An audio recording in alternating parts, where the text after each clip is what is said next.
Hello বন্ধুরা, welcome to trolley Bangla আড্ডা। বন্ধুরা, সামনে এলো রোহিত আর ফুলকির অতীতে গোপন তথ্য, বদলে গেল তাদের সম্পর্কের সমীকরণ।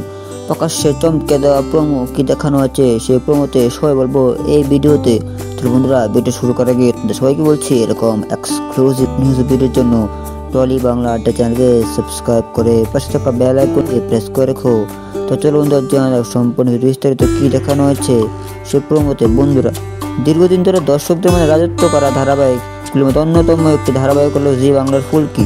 দীর্ঘদিন বেশ কয়েক বছর ধরে টেলিভিশনের পর্দায় চলছে ধারাবাহিকে রোহিত ফুলকির জুটি দর্শকদের তো এখনও ভীষণ পছন্দ।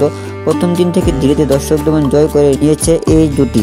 প্রায় সপ্তাহে টিআরপি তালিকা দর্শকের চমকে দেয় এই ধারাবাহিকে গত দেখানো হয়েছে ধানু সরাসরি প্রমাণ আদালতে পেশ করার পর বিচারক বুঝতে পারেন লাবণ্য এবং পল্লববাবু দুজনই নির্দোষ। তাই আদালত সসম্মানে বেকসুর খালাস করে লাবণ্য ও পল্লববাবুকে। এই বিপদ কাটতে না কাটতে ফুলকির ওপর আরও একবার বিপদের বাজ পড়ল। প্রকাশ্যে নতুন প্রোমো, সেই প্রোমো ভিডিওতে দেখা যায় লাবণ্য রোহিতের মাকে বলছে, আজ থেকে 20 বছর আগে তোমার যে মেয়ে হারিয়ে গিয়েছিল সে আর কেউ নয়, আমাদের ফুলকি। এটা শুনে রোহিতের মা আকাশ থেকে পড়ে আর বলে, রোহিত আর ফুলকি ভাই বোন? এই কথা দরজার বাইরে থেকে ফুলকি ও রোহিত শুনে ফেলে।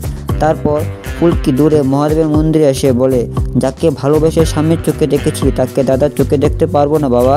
এরপর ফুলকি ত্রিশূল দিয়ে নিজের চোখ অন্ধ করে দিতে চায়। সেই সময় ত্রিশূল মহাদেবের রুদ্রাক্ষের মালা আটকে যায়। তখন ফুলকি বলে, কেন আটকাচ্ছ? কিসের ইঙ্গিত দিতে চাইছো বাবা?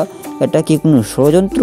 তারপর ফুলকি বলে, যে আমার আর সায়ের সম্পর্ক শেষ করতে চাইছে তাকে ত্রিশূল দিয়ে শেষ করবো আমি। এখানে শেষ হয় প্রোমো। তাহলে বন্ধুরা, কি মনে হয় তোমাদের? রোহিত আর ফুলকি কি আদৌ ভাই বোন, নাকি এটা কোনো নতুন ষড়যন্ত্র? অবশ্যই কমেন্টে জানাও। ভিডিও ভালো লাগলে লাইক করে চ্যানেলকে সাবস্ক্রাইব করে থাকা বেল আইকনটি প্রেস করে রেখো। চলো বন্ধুরা, আজকের ভিডিও এখন শেষ করলাম। আবার নিয়ে video exclusive news video Tolly Bangla চ্যানেলে। ধন্যবাদ।